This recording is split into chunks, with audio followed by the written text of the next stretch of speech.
प्रिय छात्रों, सुप्रभात। कल आपने एक वीडियो में सिद्ध साहित्य के विषय में जाना था। सिद्ध साहित्य क्या है, सिद्ध साहित्य में कौन कौन कवि आते हैं, सिद्धों की संख्या कितनी है, सिद्ध साहित्य की क्या विशेषताएं हैं। आज हम उसी वीडियो का विस्तार करते हुए सिद्ध साहित्य के वस्तुनिष्ठ प्रश्न पर विचार करेंगे। आज जो परीक्षा होती है, चाहे वो बीए पाठ प्रथम की परीक्षा हो, एमए की परीक्षा हो जिसमें हिंदी साहित्य के इतिहास का सिलेबस है, चाहे यूजी नेट की परीक्षा हो, चाहे फर्स्ट ग्रेड की परीक्षा हो, या विभिन्न राज्यों मध्य प्रदेश, बिहार, झारखंड इत्यादि के लोक सेवा आयोग द्वारा ली जाने वाली विभिन्न प्रतियोगी परीक्षाएं हों, उसमें वस्तुनिष्ठ प्रश्न या बहुवैकल्पिक प्रश्न का समावेश होता है। इसलिए विषय के साथ साथ वस्तुनिष्ठ प्रश्नों पर भी विचार करना, उसे ध्यान में रखना, उसे याद करना अत्यंत आवश्यक है। तो चलें हम लोग सिद्ध साहित्य के वस्तुनिष्ठ प्रश्न पर विचार करें। सबसे पहला प्रश्न है कि सिद्ध कवियों की संख्या कितनी थी या कितने सिद्ध कवि हुए। प्रथम प्रश्न है कि सिद्ध कवियों की संख्या कितनी थी, तो 84 सिद्ध कवि हुए। कल मैंने आपको बताया था 84 सिद्ध कवि हुए। सिद्धों में दूसरा प्रश्न, सिद्धों में सबसे पुराना या प्रथम सिद्ध कवि कौन हुए, तो इसका उत्तर होगा सरहप्पा। प्रथम सिद्ध कवि या सिद्धों में सबसे पुराने कवि सरहप्पा। तीसरा क्वेश्चन है सरहप्पा का समय क्या है, सरहप्पा कब हुए, तो इनका समय है 8वीं सदी में सरहप्पा हुए। अगला प्रश्न, सरहप्पा की सबसे चर्चित रचना का नाम क्या है, तो इनकी सबसे चर्चित रचना जो है वो है दोहा कोश।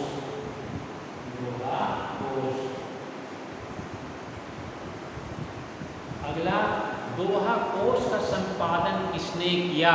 पांचवा प्रश्न है दोहा कोश का संपादन किसने किया, तो प्रबोध चंद्र बागची और राहुल सांकृत्यायन ने दोहा कोश का संपादन किया। दोहा कोश में किनकी रचनाएं संग्रहित हैं। अगला छठा प्रश्न, दोहा कोश में ये संपादन जो प्रबोध चंद्र बागची और राहुल सांकृत्यायन ने किया, उसमें सरहप्पा की रचना तो है ही, साथ साथ कन्हप्पा और तिलोपा की भी रचनाएं मिलती हैं। सातवां प्रश्न सिद्ध साहित्य के संदर्भ में कि 84 सिद्ध कवियों की सूची किसने प्रस्तुत की, तो इसका उत्तर होगा प्रबोध चंद्र बागची और राहुल सांकृत्यायन ने 84 सिद्ध कवियों की सूची प्रस्तुत की। सिद्ध साहित्य के अंतर्गत 8वां महत्वपूर्ण प्रश्न है कि सिद्ध साहित्य का उल्लेख किस रचना में मिलता है, इसका उत्तर होगा वर्ण रत्नाकर। ये ज्योतिरीश्वर ठाकुर द्वारा रचित रचना है वर्ण रत्नाकर। यह मैथिली गद्य की पहली रचना है जिसमें 84 सिद्ध कवियों का उल्लेख मिलता है। 9वां प्रश्न, सिद्ध कवियों में सबसे ऊंचा स्थान किसका था, सिद्ध कवियों में सबसे ऊंचा स्थान किसका था, तो सिद्ध कवियों में सबसे ऊंचा स्थान द्वीपा का था। सिद्ध कवियों में कवित्व और पांडित्य की दृष्टि से कौन कवि उल्लेखनीय हैं, यानी सिद्ध साहित्य में ऐसा कौन कवि हुआ जिसमें कवित्व की भावना थी और इसके साथ पंडित भी था, तो इसका उत्तर भी कन्हप्पा होगा। अगला प्रश्न, सिद्ध कवियों में 11वां पा शब्द जो लगा हुआ है अंत में, वो किसका सूचक है। कल मैंने बताया था आदर का सूचक है, आदरार्थक है। तो में जो पास लगा हुआ है वह आदर सूचक है। अगला प्रश्न, सिद्ध कवियों की भाषा क्या है? तो सिद्ध कवियों की भाषा संध्या या संध्या भाषा है। अगला प्रश्न, संध्या या संध्या भाषा किसे कहते हैं? यह ये पाठ प्रथम कोटा विश्वविद्यालय की परीक्षा में 2003 से लेकर 2021 से भी चल रहा है। लगभग 18 साल हो गए और ये प्रश्न घूम फिर के हर एक बार कम से कम 5-7 बार आ चुका है। संध्या भाषा किसे कहते हैं? इसका उत्तर 2 पंक्तियों में अगर लिखना होगा तो सिद्ध कवियों की भाषा जो है संध्या भाषा है। संध्या भाषा अंतस अनुभूतियों को प्रतीकित करने वाली भाषा है। 13वां प्रश्न, सिद्ध साहित्य का अंगिरस यानी मुख्य रस क्या है? तो इसका उत्तर छात्रों, सिद्ध साहित्य का अंगिरस जो है शांत रस है। कल मैंने आपको बताया था कि सिद्ध साहित्य में शांत रस के साथ साथ श्रृंगार रस की भी प्रधानता मिलती है। अगला प्रश्न, सिद्ध साहित्य किस उद्देश्य से लिखा गया था? तो बौद्ध धर्म में 2 शाखाएं थी, जिसमें एक शाखा थी वज्रयान शाखा। तो सिद्ध साहित्य के सृजन का उद्देश्य था वज्रयान शाखा का प्रचार करना। अगला प्रश्न है, सिद्ध कवियों की शैली क्या थी? तो छात्रों, कल भी मैंने बताया था आपको कि सिद्ध कवियों ने उपदेशात्मक शैली अपनाई, उपदेश देने की शैली अपनाई। अगला, सिद्ध कवियों में सिद्ध कवियों में अगला प्रश्न देखिए, सिद्ध कवियों में दोहा कोश और चर्यापद के रूप में रचनाएं मिलती हैं। दोहा कोश और चर्यापद के रूप में रचनाएं मिलती हैं। तो अगला प्रश्न होगा, दोहा कोश और चर्यापद में क्या अंतर है? तो दोहा कोश और चर्यापद में अंतर ये है कि दोहा कोश जो है अपभ्रंश भाषा में लिखा गया और चर्यापद है अवहट में लिखा गया।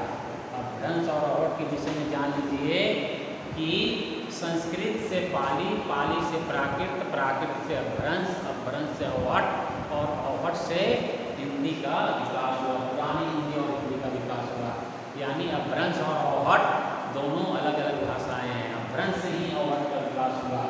अवहट के कवि, सबसे प्रमुख कवि विद्यापति हैं। ठीक है। अगला प्रश्न है, देखिए मेरी किताब है, ये यूसी नेट के लिए लिखी गई है और राजस्थान हिंदी ग्रंथ अकादमी से निकली हुई है। ये तकरीबन इसके 9 संस्करण निकल चुके हैं, यानी एक संस्करण में 1100 किताबें निकलती है।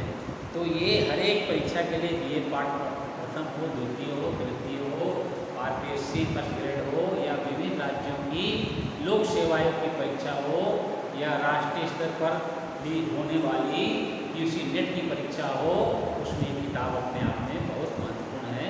अब इस किताब की प्रसिद्धि का ये आप समझें कि राजस्थान हिंदी ग्रंथ अकादमी की चर्चित किताबों में से एक किताब है, जिसके 8 संस्करण निकल चुके हैं। अगला प्रश्न देखिए, इससे मैं बता रहा हूँ आपको, मैंने बताया कि सिद्ध साहित्य दोहा कोश और चर्यापद के रूप में मिलता है, इन 2 रूपों में मिलता है। दोहा कोश एवं चर्यापद क्या है?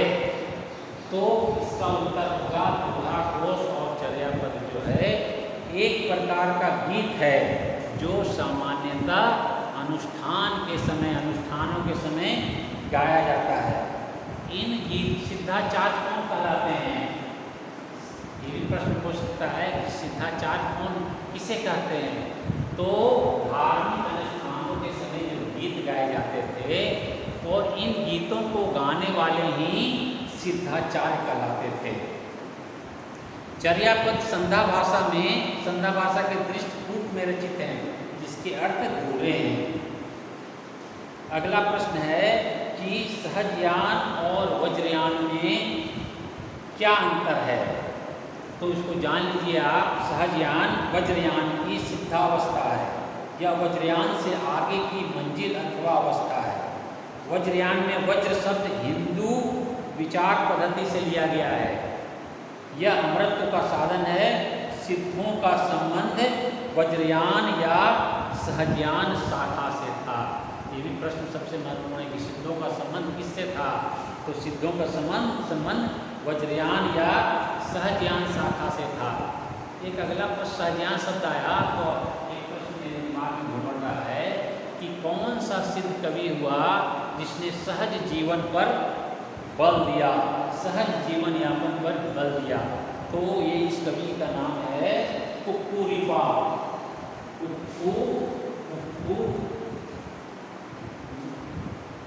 जिन्होंने सहज जीवन यापन पर बल दिया।